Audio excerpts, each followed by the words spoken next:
Това, което ще покажем днес, е невероятна емоция, невероятно изживяване. Сигурна съм, че това събитие ще зададе тон, така да се каже, в сватбения бранш у нас и ще насърчи много сватбени професионалисти да мислят проактивно, да мислят повече за изживяването, независимо, че сватбата е свършила, и да мислят за всичко, което предстои, за това как могат бъдещите булки да се вдъхновяват и как могат бившите булки да се върнат по един невероятен начин към този особен ден.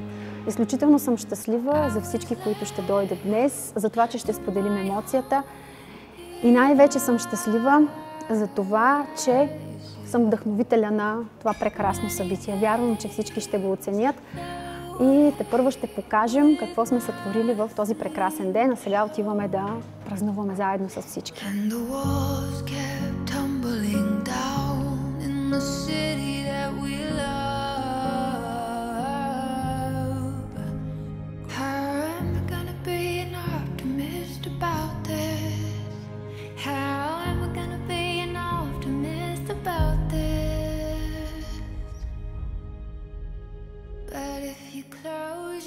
Това, което се случва тук, е наистина уникално. И аз вярвам, че няма да го преживеем никога точно по този начин.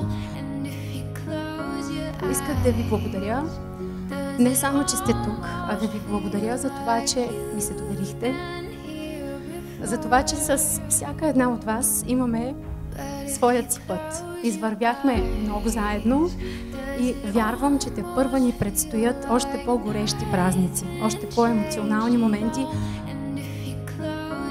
да пребъде всичко в бяло от тук нататък и занапред в живота ви.